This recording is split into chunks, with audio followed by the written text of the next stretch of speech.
Come here. You need to settle down. Stay.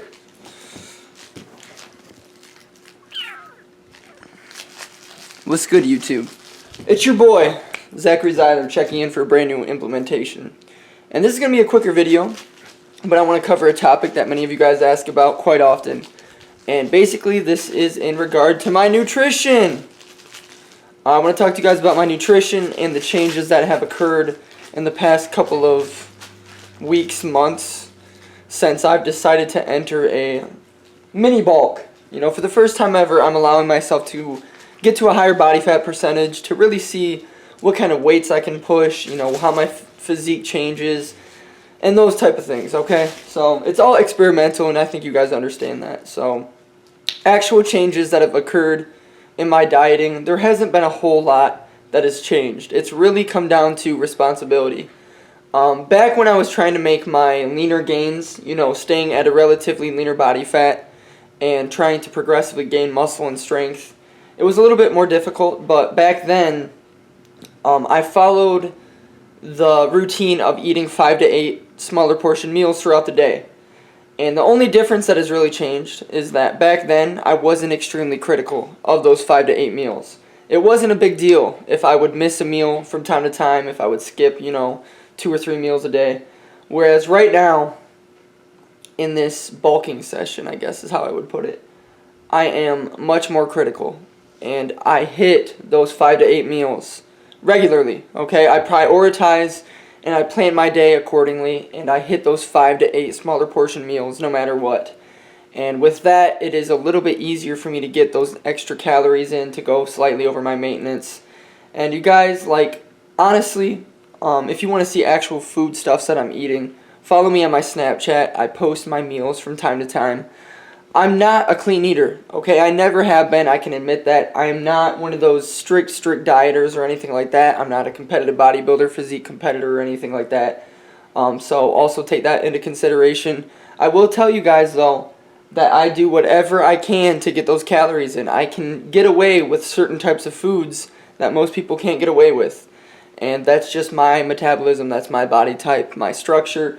And I've learned enough about my own body and how it reacts to certain food types and that sort of thing. So in terms of protein, I consume a lot of chicken breast, and you guys know I'm a picky eater. I love my beef, hamburgers, sausages, eggs. I'm very big on eggs, especially lately. You know, eggs are very inexpensive. You can eat 5 to 7 of them in one sitting without getting too full. And so I love my eggs. Of course, supplemental protein shakes and stuff like that. Whatever I can get, basically. Whatever I can get my hands on for a protein source. In terms of carbohydrates, I'm a huge pasta eater. I love my pastas, and I find my energy levels and my fullness, my muscular fullness, is so great when I'm consuming pastas like spaghetti and just plain noodles and stuff like that. Rices. I'm very big on rices. I love buying little microwavable rice packets that are quick and easy. I have a rice cooker at home. Oats, I love oatmeal, cereals, basically anything. And my fats, again you guys, my fats are probably close to 100 grams of fat a day. And I'm consuming. Now, to go into supplementation a little bit, my supplementation hasn't like changed or transitioned too much, to be honest with you guys. I have become much more critical of taking creatine, for example. Creatine, for me, I see such drastic changes. When I start taking creatine, I gain a lot of water weight. My strength levels just explode.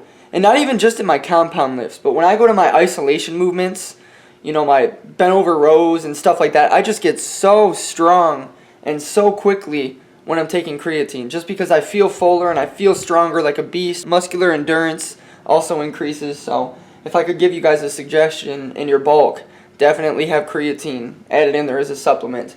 I'm taking a pre-workout. I am not taking a mass gainer. That's one thing that a mass gainer would definitely help me out a little bit if I were to make the purchase and want to get a couple of extra 1,000 calories in relatively easily. So that's something I may invest in the near future. But I also take a protein powder, and that's it. I mean, I have glutamine, I have amino acids, and I have some other post-workout supplements that companies have sent to me for free.